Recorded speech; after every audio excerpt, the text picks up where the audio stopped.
All right, guys, we are here in the kitchen, and this is where most of the design work happens. A lot of decisions are made in here. We're going to start off with the cabinets and the cabinet layout, and then we'll work our way out from there. In this house, you've got three things, and in any house, you've got three things to kind of work from, and that's the budget, the specific space you're working in, and then the feel of the house. So in this house, this specific space is large, so we can put darker colors if we want. There's a lot of natural light. The house is very traditional. It's a historic home, and so we want to stick with that feel through the whole house, especially in the kitchen. We don't want to put something super contemporary in an old house. It just won't feel right. So we're going to stick with pretty traditional things in here. So we'll start with the layout on the cabinets. We like to keep the plumbing and the electric where it is if possible. It saves money, but if we need to move it for aesthetics or functionality, we will. In this case, we're going to start with the sink. It'll go under the window naturally. So we'll start there. In this case, we do not need this exterior door, so we are going to close that in. That gives us a lot more counter space. And they previously had an island that stuck out here. We don't need that. We have plenty of space for a table on that side of the room. We also have a formal dining room.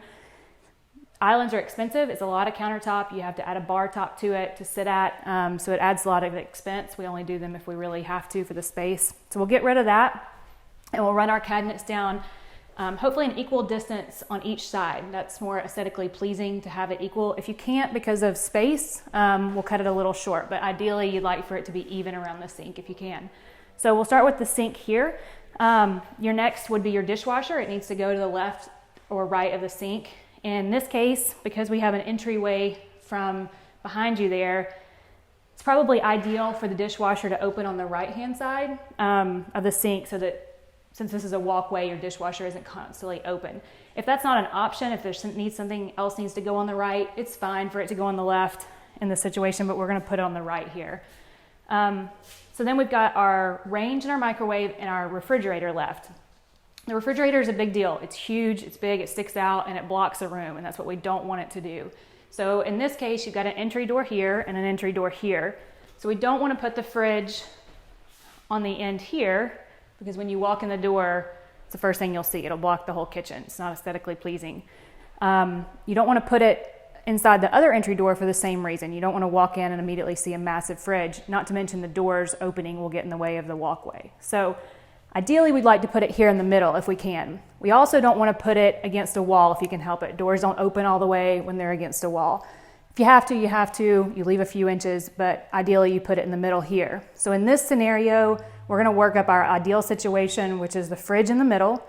We're going to price there's no pantry in this kitchen, so we're going to price a full-size pantry that goes up, a fridge cabinet over the top, and then a wall and base cabinet here as a spot for like landing mail and keys and things.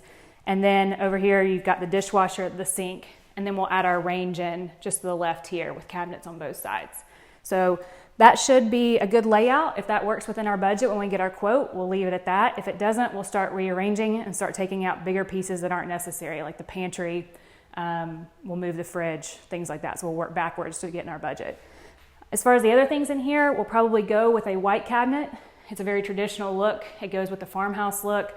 It's a big space, and the white cabinets will complement all the white trim in here. And then we'll go with a little bit of a darker wall to make the wall cabinets kind of pop. As far as light fixtures, we probably won't spend the money to move this light fixture over a theoretical table. Not sure someone will actually put a table there since they have a dining room. And we also can't patch that tile. We can't get that tile, and a patch would look funny.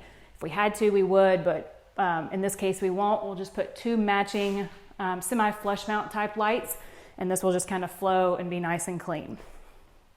Okay, guys, we're in the dining room and the living room.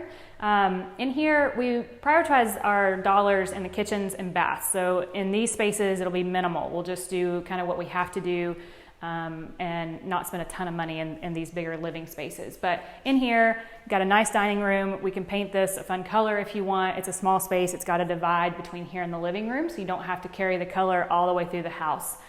So this is a space where it's an option to paint it a different color than you normally would.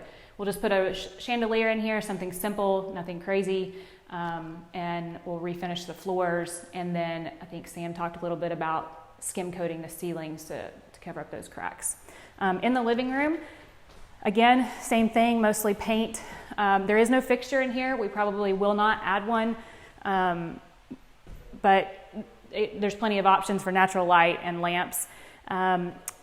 The biggest item would be the fireplace. We'll leave it as it is for the most part. It already has a wood mantle on it. The built-in bookshelf works well. We'll paint it.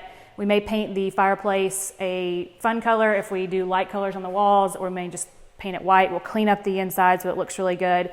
And then the questionable things are like the tile here. We'll see if we can get that clean and looking better. If not, we can paint it, or we can remove it as a last choice. But we'd like to leave it, work with it, and just paint it. As far as we'll replace the windows, paint all the trim white, baseboard, and then on the door up to the exterior, we will probably do a full light door, or at least a half light door, just to complement the other windows in here. A solid steel door is kind of our last choice in most situations. Okay, we're in the foyer. Again, not a whole lot going on here as far as design. It's mostly the color, light fixture, and then in this specific situation, it's this door, which you probably didn't see in Sam's walkthrough. It's the second door. So we've got a front door there, which we will replace. We'll get rid of the very dated side lights. There's two options there. You can buy a more expensive front door with side lights in it. They are more expensive. Or you can sheetrock that in and patch whatever's on the outside and put a regular door in. And that's a discussion for a contractor. Usually run that by him, see which one he prefers, and how hard the patch is gonna be. And then if it's gonna be labor intensive or costly, we'll just buy a nicer, larger front door to accommodate those holes on the side. This door here is, there's two options. You can get rid of it and fill it in, replace it, or in this case, we're gonna try to fix it, and that's a design decision. There is some damage to it in multiple places at the top, but it is very unique to this house and this style, and people will fall in love with this sort of thing. So we're going to try to repair it, clean it up, and get it working, as long as it doesn't take a lot of dollars to do so. So we've determined that it probably doesn't. We'll take the screen doors off so you can see it better, and possibly paint it, just because once we do the repairs, it'll have a lot of differentiating wood and color. As far as the floor, I think Sam touched on, we'll be replacing the hardwood in here and matching it to that room. Since there is no juncture, we do want it to match. So we've determined what kind of wood it is. We want to make sure that we don't change wood here. We want it to all flow. The light fixture will just be a simple entry type, either small chandelier or semi-flush mount light. This is a big area, so you could have something bigger, but you don't want it falling down since it is a walkway. You don't want it to be obstructing the walkway. And then behind you here is the unique custom-made curved door. We are going to leave that. It's very unique. Again, it goes with the character of the house. So we will paint that and leave it here. All right, guys, we're in the master bedroom, and there's quite a bit of decisions to make in here as far as the design. Sam talked a little bit about the sheetrock in here. We are going to take the paneling down and sheetrock this room just because of how many changes we are doing, and it's nicer for the master bedroom. If this was a smaller kids room or extra bedroom, we may not, but the master bedroom is pretty important. So we're going to take that down and sheetrock. The ceiling tiles are not our favorite, but in the living room, we're going to leave them because that's almost close to 1,000 square feet of ceiling repair. It just gets super costly. In this room, since there's already some damage and we're going to be doing a lot of work in here anyway, we are going to take those down and try to either sheetrock it, or we'll see what condition the plaster's in. Chances are it's not good, so we'll plan on sheetrocking that. The fireplace here, we like to leave this. It's a beautiful piece once it's finished. It doesn't look like much now. We got lucky and have the mantle in the house, so we'll fix that, paint it, and put it back on, and then paint the brick. That keeps, if we didn't have the mantle, we would have to figure out a way to trim that out and create a mantle. So things like adding a railroad tie or a piece of slab wood as a mantle, and then trimming that out with large pieces of trim on the side or corbels. That is kind of a last detailed thing. We'll do that towards the end. But since we do have the mantle, that will help us make those decisions a little easier. There was tile here. It was very busted up, so we did have to remove it. We will put new tile down, or if we are changing the hardwood in here, we'll just run the hardwood across it and add less tile. since it's a little less expensive. But we will have to add a little bit of tile there regardless. Light fixture, we'll do a ceiling fan in here. We almost always do a ceiling fan in a master bedroom, and then it's case by case on the other rooms. Okay, we are in the bathroom. As we said before, we prioritize our dollars in our bathrooms and kitchens. So there will be quite a few decisions to make in here, and they will all correlate with quite a few dollars. In this situation, we took the tile off the wall. We typically do that. It is sometimes labor intensive, but it is worth it. It looks so much better without the dated tile around the bathroom.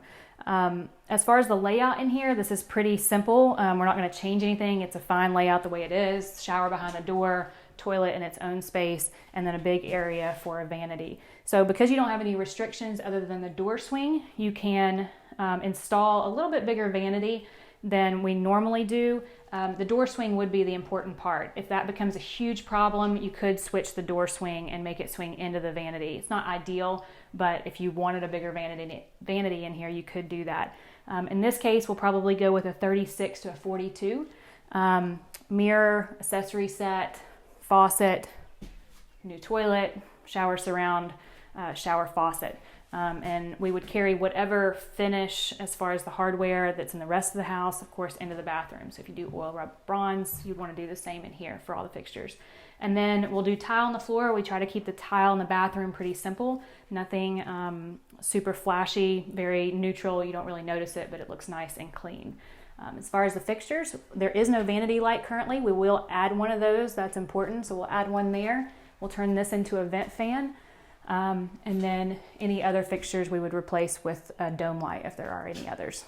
All right, this is one of 3 bedrooms, and we'll do pretty much the same thing in all 3. But you've got paint decision, also the floor stain decision, which will go throughout the house, and then the ceiling light fixture decision. In this one, there was a wall heater there. Those are a huge eyesore, so we do remove them. Sam does budget for sheetrock on those, but it is important to get rid of those. They date the room. As far as the stain color on the floor, all the rooms in this house are big spaces, so we can go with something darker, which is nice. It does still have that farmhouse feel in this house, so the darker works with that. But if you want something lighter, that's great too. Doesn't seem to be a big difference in people's preferences. As far as the light fixture, know your buyer, know your market. In most master bedrooms, we do a ceiling fan, and then the other bedrooms, we do a dome light. But if the price point is higher, we can do ceiling fans in each room. In this case, we're going to just do a dome light in these 3 extra bedrooms and a ceiling fan in the master.